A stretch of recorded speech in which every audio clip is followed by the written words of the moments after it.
রাজধানী মিরপুরে ট্রাফিক ব্যবস্থাপনা আরও আধুনিক, মানবিক এবং কার্যকর করার লক্ষ্যে Gabtali bus terminal traffic police box উদ্বোধন করা হয়েছে। বুধবার ৪ মার্চ দুপুরে ঢাকা মহানগর পুলিশের ডিএমপি ট্রাফিক মিরপুর বিভাগের উপপুলিশ commissioner DC Mohammad Sanowar Hossain PPM bar এই পুলিশ বক্সের উদ্বোধন করেন। উদ্বোধনী অনুষ্ঠানে প্রধান অতিথির বক্তব্যে ট্রাফিক মিরপুর বিভাগের উপপুলিশ কমিশনার ডিসি মোহাম্মদ ছানোয়ার হোসেন বলেন, আমাদের ট্রাফিক সদস্যরা শীত, গ্রীষ্ম, বর্ষায় অত্যন্ত বৈরী পরিবেশে ডিউটি করে থাকে।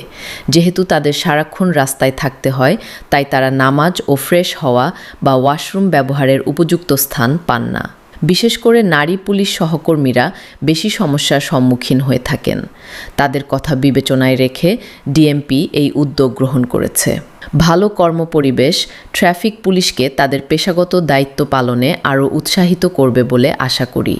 এ সময় ট্রাফিক মিরপুর বিভাগের দারুস-সালাম জোনের সহকারী police commissioner Ariful Islam Roni, traffic inspector Golam Mustafa, traffic inspector Asaduzzaman, traffic inspector Mahmud Sumon, traffic inspector Rashedul Islam, sergeant Abdur Rauf সহ মিরপুর ট্রাফিক বিভাগের কর্মকর্তাবৃন্দ উপস্থিত ছিলেন।